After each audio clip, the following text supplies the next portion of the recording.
Hi, welcome back. I'm City Council Member Raymond Beltran, Porterville City Council, District 1 representative. And video will be specific to the April 7th, 2026 meeting. And it'll be item number, look at my notes here, item number 17. And this has to do with the appointment for Measure R Citizens Oversight Committee. Now, this is a Tulare County half-cent tax that was approved in 2006. Over 20 years ago, and it's a 30-year. So it has a sunset date. It was a 30-year half-cent tax, and it was projected to raise about $1 billion. Yes, billion with a B, to go for transportation and road projects throughout Tulare County. TCAG, which is the organization that all the cities in Tulare County are members of, and they help with different projects, bridges, major road projects, intersection improvements, trails, all that kind of stuff. And so Porterville has a citizen or resident that represents us on the committee, and I believe they meet once a month. But the reason I'm specifically talking about this was some of the behavior that my fellow council members participated in. I'll just say, ultimately, they voted to have this person seated on the committee. But before they did this, they pretty much tried to kind of drag him through the mud and made a lot of accusations of an incident that had happened outside of a special session meeting when the resident was outside talking, pretty much leaving after the meeting. And he was, this committee member who was just appointed, this was like, I think a week or two prior to him being seated, was confronted by a supporter of the council members, Corey Wells. He spoke about it, and so I feel comfortable talking about him, about he confronted him about running a social media page that is kind of criticizing council. And what I thought was really interesting is the fact that this is a private resident, I'm talking about the committee member, is being confronted by a non-resident, because I believe Mr. Wells lives in Springville, about running a social media page. So I thought that was really highly unusual because, you talk about freedom of speech. People have criticisms. I know the mayor and vice mayor were very vocal during COVID and criticizing council at that time. And even to this day on the dais, criticizing administration and past council members.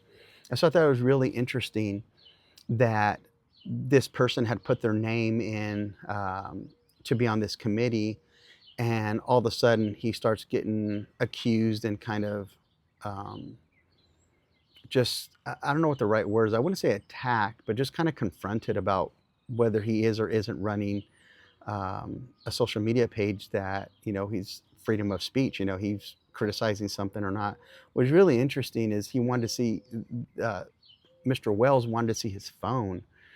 And the accusations, I guess, were, I don't know if I wasn't there, but I know I spoke with him, not Mr. Wells, the other individual, the committee member, and another resident who was there. And because the vice mayor said a comment like, I wasn't there, so, whatever I had to say was kind of dismissed. But I was like, it wasn't hearsay. I spoke specifically to two individuals that were there. To me, it's no different really than what the mayor, vice mayor, Mr. Wells had stated. This was their firsthand account of what they experienced. And, the vice mayor and mayor really, really led into this nominee for this committee about his behavior, and they're worried about, how he was acting and his emotions. And on top of that, Councilman Rivas also made comment about him, and which was interesting because the vice mayor kind of criticized me for speaking up and I wasn't there, but he had no problem with Mr. Rivas kind of critiquing what had happened as well. And you kind of just, shows the cards of, who's in whose kind of camp, I guess you might say. But I bring this up because I thought, like, as elected officials and being leaders and how we treat and communicate with the public, I thought it was pretty, I don't know what the right word is again, to sit there and kind of go after his character or his behavior and then put him on the committee anyways. If you're going to really attack somebody in public and speak kind of ill of him, and you're going to put him on the committee anyways, that's probably a conversation to have outside of the chambers, maybe private conversation. And I thought it was really interesting about talking about, I think the mayor said you can't let your emotions kind of dictate how you behave or how you act. But then they're the same ones that sit there and talk about people's ages or talk about their ideology or talk about their politics in a condescending way, and sometimes just very negative towards people. And to me, it's not the way we should be conducting ourselves. We have a handbook and a code of ethics of how we should be conducting ourselves up on the dais. And so, again, I bring this up specifically just to highlight kind of the leadership and our interactions with the community. If you have a problem with this person, then don't nominate them or don't approve them. What's the point of sitting there and ridiculing them and saying all these different things just to have them represent us anyways? If you do have a problem with it, don't approve them. And so I just feel bad for this individual that, they're kind of getting this kind of a treatment when they're trying to step up, and we're asking residents to help us be on committees to serve their community. But then yet this happens to somebody who might have a difference of opinion. This individual who we nominate or we end up approving for the committee has had some questions, but he's also praised the council at times.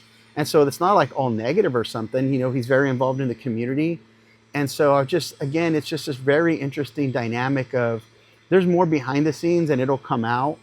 But just on the surface, when you have somebody who's trying to go onto a committee and you're going like, hey, we have these committee vacancies, residents, why don't you step up and join? Maybe you like to participate, and then go through something like that to have people kind of question you, your moral character or how you conduct yourself. So again, it's just really interesting times. I'm not saying this is new, and I'm sure this has happened maybe in the past, but as a council member, an elected official, to the decorum and how we treat each other, I just wanted to make this video to speak specifically about that, because not everybody either watched the video or watched our meeting or have some context of what happened or behind the scenes. And what was really interesting is there was another individual that was previously up for nomination for this committee.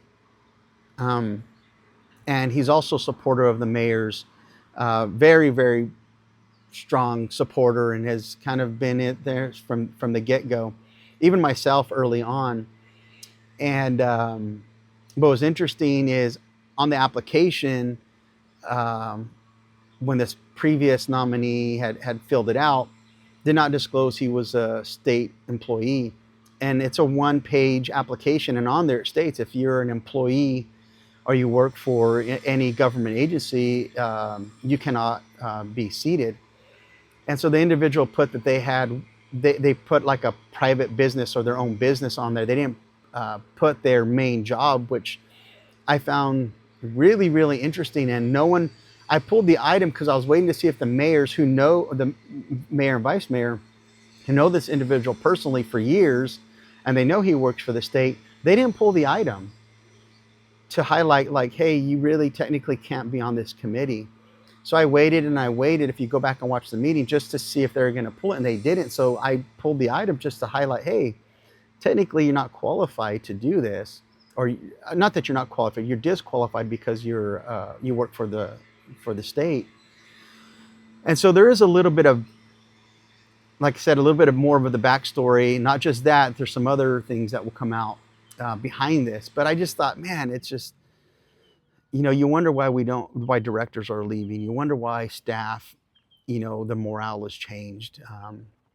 Is because look, it's on full display with just this one committee member out of more. I mean, I don't know if there's like 20 committees overall that the city participates with.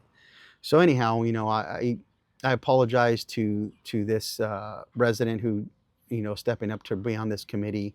Thanked him for his service. That he stepped up and is kind of going through that part because all he wants to do is get involved and help, just like we ask of any residents, just as council members are. You don't do the job to be criticized, although that will come with the territory as a overall as a council member. But as a committee member, I just was highly unwarranted, and so just wanted to highlight that specific consent calendar item. And stay tuned